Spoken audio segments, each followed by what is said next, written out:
Oman is an up-and-coming topic for those who want to make hijrah to Muslim countries.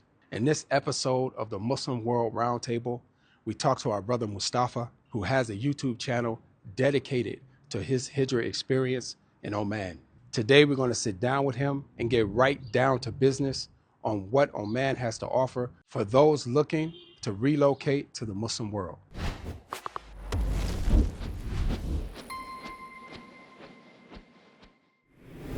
So, bro, you've been to a number of countries. Why did you decide to settle in Oman?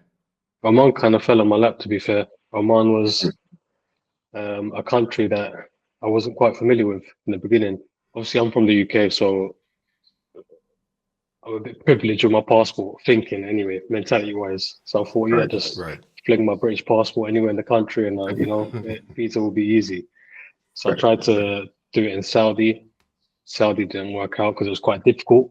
That was like the first Muslim country that I actually stayed in for a long period of time, not just a holiday. So I got a good feel of it. So I returned back to UK, went back to the drawing board and was set on moving to the Gulf because obviously they speak Arabic as well, which is something I want to learn. The culture over there is very thick. Not going to throw shade on like countries closer to home in terms of like Morocco or stuff like that. They're great as well, but I think they're a bit more European-like, and they're rapidly catching up with like antics from UK and America and all that sort of stuff. So the Gulf is like untouched kind of at the moment. Obviously, it's coming up, and obviously it's kind of swinging in that way. But Oman kind of just fell on my lap. I looked into the visas, and it was green light, green light, green light, and I just made the movement. I never visited Oman prior to me moving there, so literally Oman is pack my bags and I'm gone. So what about the other countries like Bahrain or Qatar, Kuwait? They're a bit more tricky for visas unless you're working there, unless you've got like a work visa or something like that, which I wasn't going to the country for. It's a bit more tricky. Oman was probably the easiest out of all of them, which is obviously a big factor in my move. Egypt was on the list, Malaysia was on the list, Indonesia was on the list. There were so many factors that I had, but Oman was a good fit. So you mentioned the visa issue, which is it's an issue for most of us, man. Like even after all these years, it's still problematic. But I mean, over the years, it's become easier. Places have opened up, especially like places like Saudi Arabia, where it was at one point you couldn't go. Now you can go for tourism and things like that. So tell us about the visa process in Oman. In Oman, you have predominantly three types of visas, really. You're going to have a work visa. If you're going there for work, you'll be sponsored by whoever you're working for. They'll bring you over. Obviously, that's on their clock. So if you get fired or something like that, you're out of the country or you're trying to look for a new job or etc. And that's obviously not an avenue that I would even recommend, to be fair. I think as Muslims, we should all like try and start something and have some sort of business that has us supported throughout our endeavors, wherever we go. So the work visa is one. The other one is property visa. Like if you buy a property, most countries do both of these type of visas. So Saudi does property visas, Saudi has work visas, Qatar, same thing. If you buy a property and you invest in the country, they'll give you a visa for X amount of years or a lifetime visa, etc. But the thing with Oman was that you could open a business in Oman, register it in Oman. And there's only two countries that I was familiar with at the time that did that. It was obviously UAE and it was obviously Oman. And you just literally open a business. You could put your missus onto the business with you and she'll be a shareholder, so she'll also get a visa. Or you could be a shareholder yourself and sponsor your family to come with you. So I could sponsor my mum, sponsor my wife, your parents, whatever it is. Apart from siblings, you can't sponsor them, but you can put them on shareholders and they can also sponsor their wife, etc. And you're allowed to have like 5 shareholders. So it was very simple, man. It was very simple. It's hard to fathom how simple it was. Obviously, it was a bit sketchy because obviously I'm in UK. I've got one guy telling me, yeah, Oman has this and it's easy like this. Just send me the money and we'll get it done to you.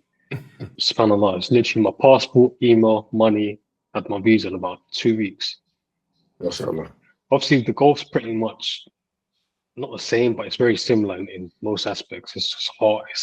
There's not much to do apart from like the malls, etc. But it's Mm. lifestyle really, and obviously Oman has more nature than most of the Gulf countries as well. So it has a lot of Mm. beaches, it has a lot of greenery, etc. like that. I'm sure you had some expectations, right?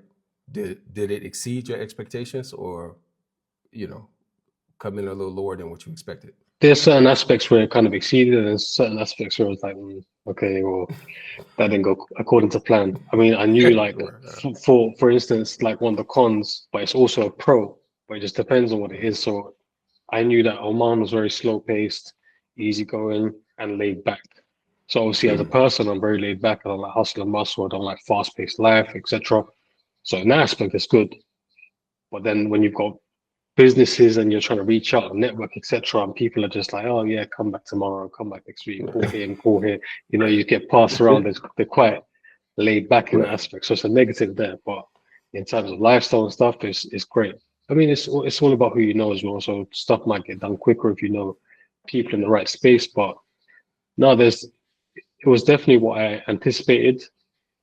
It's easy to think of one thing and think it's going to turn out that way, but you have to be there for a period of time, a couple of months, 6 months, and then you start seeing what you like, what you don't like. I don't think you can see that in a month or 2 months because everything is still like the honeymoon stage. You're still like excited about everything. You still want to see here. You still want to shop, but Mm. getting your boots on the ground and being there for a majority of the time, and then you kind of get a feel of the pros and cons, and if it's for you, if it's not.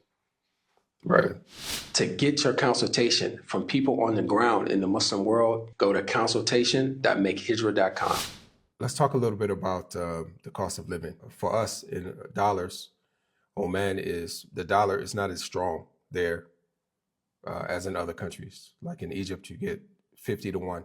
Some places in the Gulf, it's like 3 to 1, like even in UAE. And so there, your dollar is less, or the British pound is less there. Is that something that would indicate that maybe you would spend a lot more money living there? As in less, you mean it's more powerful, right? Well, I mean, like some people would say, oh, my dollar's less. So if I go there, I'll end up spending more. That's the logic they Yeah, use. yeah, yeah. I got you. I got you. So like So yeah. $4 might be 1 real. Right. So what are we looking at if, okay, I have a fixed income, or in some cases I have a business, but it's kind of a steady flow of income. What is the basic cost of living like for housing, for example? You could probably pick up a 1 bedroom apartment for about 300 £300. So I don't know what that's in dollars, maybe like $400, 450. Okay. 2 bedroom, 500, $600. It's you would think that it's expensive because the currency is so powerful, but the cost Right. of living is much lower. So say for instance, if I'm in the UK and I earn £2,000 per month, my rent is a grand five. Say for example, Right. £1,500 on rent.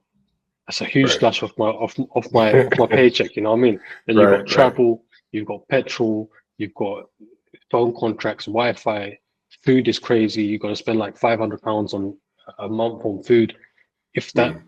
So really, you do save in things like it's mainly property that you'll save the money on rent. So that Mm. will probably be, like I said, probably a quarter of what you earn. So if I got take that same 2K and put it into Oman and I'm living in Oman, I'll probably spend £500-600 if I really wanted to, probably a bit lower if I wanted Right. to get a studio apartment or something like that. You can spend up to a grand for a grand. You'll get like a 3-4 bedroom villa. You know what I mean? In Mm. UK, you get a 2 bedroom apartment for a grand, if that. And you Right. probably get a studio. So you save on that. You save on petrol. Petrol's like water over there. So putting a full Right. tank for like £20, £30. I know in US it's a bit cheaper than UK. For a full tank, for example, in UK it might be like 100, $150. In Oman, it was Mm. like $30, $40 for a full tank. So you save on stuff like that. Um, Food, it depends on where you shop. If you want to eat out in restaurants and bougie restaurants, obviously you're going to be paying bougie prices. So Right. that's your call. But obviously you can eat at local restaurants, local shawarmas, local Pakistani restaurants, and it's way cheaper. So in Right. terms of like cost of living, you'll save mainly on rent. You'll save mainly on food, like transport, your car, your insurance, your petrol. You'll save mainly on food, depending on where you shop. So that $2,000 will stretch way further than it will in the West, or in UK or America even. What about quality? You would assume that, okay, I'm paying less, so I'm getting less. I'm talking about quality of the housing. So you're paying $600 or £600, and the quality is 600. What we would think £600 would be. No, the quality will deteriorate on the lower end. £600 won't be like a rubbish flat. You know what I mean? That's like probably £200 or £300 that you will find something if you're struggling to make money, your finances are not on check, and you want something cheap. Then obviously you get a studio flat for about £100, £200. That's like lower ends. Right.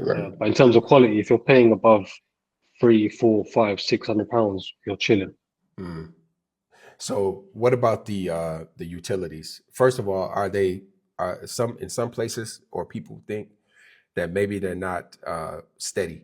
So maybe the electricity cuts, maybe the internet's not working for 4 days or whatever, water cut. How stable are the utilities there? In Oman. Yeah. Or you're in Muscat, right? Yeah. Muscat, yeah. Muscat's flawless, man. Muscat's a city. There's no power cuts, no internet problems, no phone problems, nothing like that. It's not like the Stone Age or something, you know. So you'll be surprised, man. What people think, because we're not exposed to what life is like on the side of the world. So going along those lines, man. So the utilities and everything are stable, but what are the costs? Like electricity, for example, that's usually your biggest bill. I mean, after rent and all that. Oman is flexible, man. You can negotiate anything with anyone. You know what I mean? So if you're trying to strike a deal with your landlord, you can just tell him, okay, hey, like I'll pay you £20 more per month or £30 more per month, and just include the electricity in there or include the Wi-Fi in there. But if it's not included in there, you could probably pay about maybe under $100 per month on electricity. It's not bad, but to be honest, you could probably get it inside the contract. Wi-Fi is £50 per month. That's like the cheapest you get, and it's good quality. Phone contracts is flexible. You can pick up a contract for like £5 a month, £10 a month, 5 gig or whatever it is. Insurance for the car is about £200 for the year. Other than that, there's not much. So I would assume that water is included. Yeah, well, it depends. It depends on the gas. They don't have like gas pipes in most of the houses, so you have like them gas containers that are plugged in from through the building and downstairs. So you have your own gas canister, and they're about £5 every 4 months. You know, so it's cheap, man. So for people who work online or do remote work and that type of thing, how's the internet over there? Internet's perfect. All of my stuff is off Muscat internet, and I live stream. I go on podcasts and stuff like that, and flawless. Never had any issues, man. That's all. If you would like to take a brief survey and check your Hijrah readiness, go to hijratest.com. Let's go into the people, the Omani people. What would you say about the Omani people and your experience dealing with them? The Omani peoples are just different quality, man. They're built different. They're the most generous people I've ever met in my life, hands down. Genuinely, like they'll go above and beyond for you. I know, like as Muslims, we're generous and we give and we like to help brothers out and stuff like that, but it's just uncomfortable sometimes how generous they are. You know what I mean? Like you feel like you don't have to do that type of thing, like, you know what I mean? But no, they're great people. I'll give you an example. When I was flying to Egypt, this was like half a year ago or something. My neighbor offered to drive me to the airport, and I told him no, it's fine. I'll catch a cab. It's only like 10 minutes away from my house. And he insisted. He was very insistent on taking me. I was like, okay, cool. Let's go. Fly at 10 o'clock tomorrow, and just pick me up at 8. Knocked on my door at 8 o'clock. Helped me take my suitcases down. Like I didn't need any of this. He's helped me load it up in his car. He's dropped me to the airport, and you know you have the trolleys for your suitcase and stuff. Right. So obviously I've got out. I'm looking for a trolley and stuff, and he's like drove away after he's dropped me. He's like beep beep beep beep, and he's pulled down his window. He's like come. And he's like, do you need any money for the trolleys? This guy's dropped me. I'm the one that's supposed to be giving him something. He's offering to give me money for the trolleys. These guys are just different. No, they're very, very generous people. MashaAllah. Was it easy to meet people and to make friends? They're friendly, man. They're very, very friendly. Most of them speak English in Muscat. I'm not sure about Salalah. I think Salah's a bit more Arabic orientated, and Israel's a bit more Arabic. But Muscat, most of the people speak English. I wanted to practice my Arabic, to be fair. I ended up speaking English most of the time. So they all speak English, and they're just super inviting, super warm. If you've got a family, they'll take your family, and everything's segregated as well. So it's just perfect. Mashallah. Speaking of that, your family and dealing with the Omani women, has that been a good experience? Yeah, my missus loved it, man. She holds the same opinion as me. She's very friendly. They're very welcoming. It's just genuine love and genuine. They they treat you as if you're family. You're in their country, and they want to.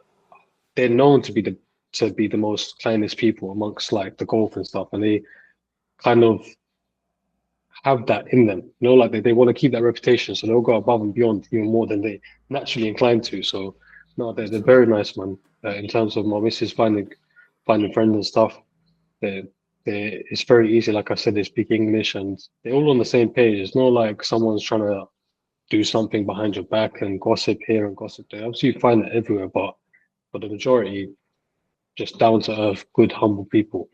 Inshallah, man. Did you find any trouble finding like ingredients for food that you may be used to, or I don't know. UK food is not really food, like you know what I mean. There's right, nothing I really miss about that.